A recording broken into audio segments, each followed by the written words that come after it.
বাবা কি হয়েছে তোমার? আচ্ছা, পেন লাগবো। ও, তোমার নাম কি?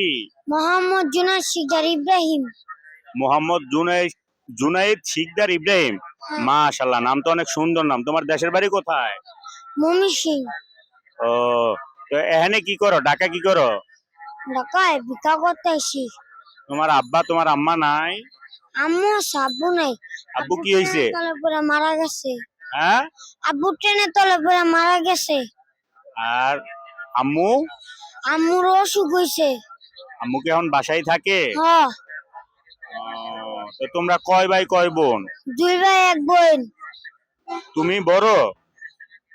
না, আমি ছোট। তো তোমার আর বড় 2 ভাই? বড় 1 ভাই আর বড়। হ্যাঁ বড় এক সবার বড়।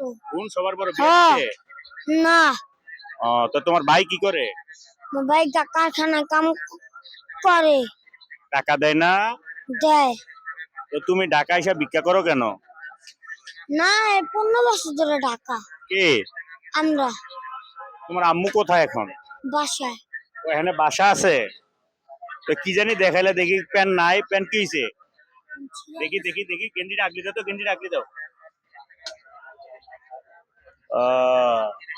ওর প্যান্টটা একটু ধরো তো, ওর প্যান্টটা একটু দেখি বাবা।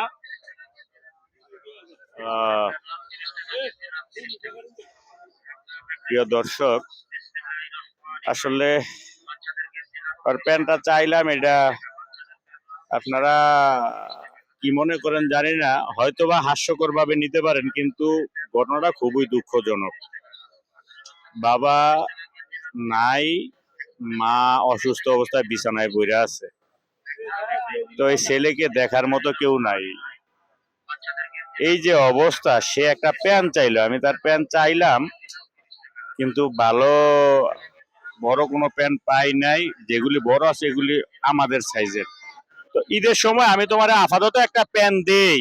ঈদের সময় আল্লাহ বাঁচালে, ঈদ তো 1 সপ্তাহ পরে, ঈদের আগে দিয়ে তুমি আমার সাথে দেখা করবা। হ্যাঁ, আচ্ছা। ঠিক আছে?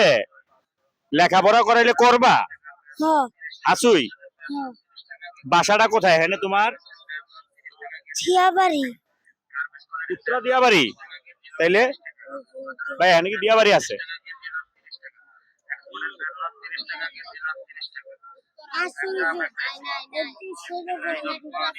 আচ্ছা শোন, তুই কি সত্যি সত্যি লেখাপড়া করবি? হ্যাঁ। লেখাপড়া করলে তুই এখানে আমার লগে ঈদের পরে, ঈদের আগে তো দেখা করবি, আমি তোরা কিছু দিমু, কাপড় চোপড় দিমু। আর ঈদের পরে এসে দেখা করবি। ঈদের আগে দেখা করলে ওই সময় কয়ে দিমু, ঈদের পরে আবার দেখা করলে আল্লাহ বাঁচায় রাখলে আমি তোরা মাদ্রাসায় ভর্তি করার চেষ্টা করবো ইনশাআল্লাহ। ঠিক আছে? পড়বি, সত্যি সত্যি পড়বি? অবশ্যই। এমনি গাম টাম খাসনি? না।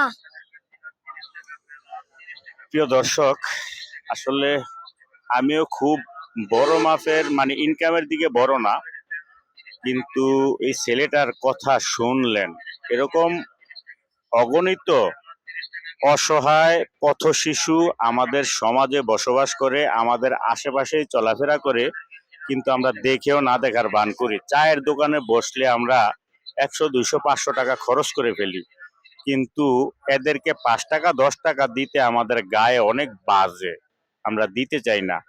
এটাই আমাদের মানবতার সবচেয়ে বড় ব্যর্থতা। তো আমার বলার ভাষা নাই। এরা আমাদের সমাজের অবহেলিত মানুষ। মানুষ হিসাবে তো সবারই বাঁচার অধিকার আছে, কিন্তু এদের বাঁচার অধিকার, আমরা 95% মুসলিম কান্ট্রিতে বাস করি, মুসলমান দেশে বাস করি।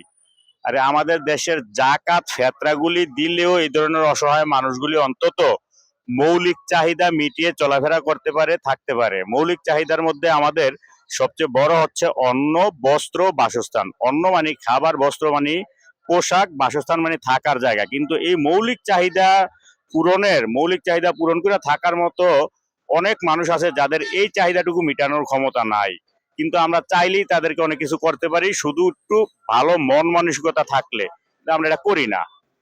তো আমিও পারি না। অনেকেই আমার কাছে বলছে যে মাদ্রাসায় লেখাপড়া করবে, কিন্তু আমি ওদেরকে করাইতে পারি না টাকার অভাবে। আবার কেউ কেউ অনেক সময় বললে পরে খোঁজ করি, কিন্তু খোঁজ করলে আর পাই না। তার মানে এরা নষ্ট হয়ে যাইতেছে। তো এদের নষ্টের পিছনে কিন্তু আমরাই দায়ী আমি মনে করি। আমাদের পরিবার, আমাদের সমাজ, আমাদের রাষ্ট্রীয় ব্যবস্থা। আমার মনে হয় এদের জন্য যদি আমরা ভালো কিছু করতে চাই তাহলে আমাদের ভালো মন মানসিকতার দরকার, ভালো পরিচালনার দরকার।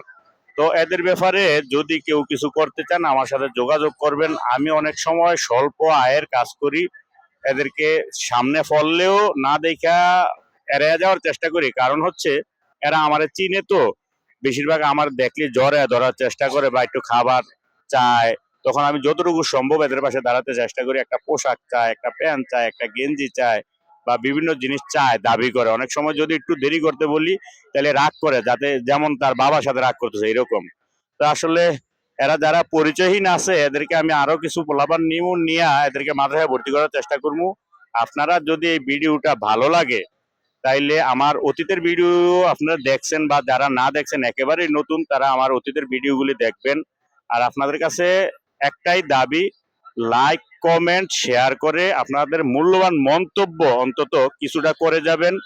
আর ভিডিওটা বেশি বেশি শেয়ার করবেন। ফেসবুকে দেখলে পেজটা ফলো দিবেন, ইউটিউবে দেখলে সাবস্ক্রাইব করবেন।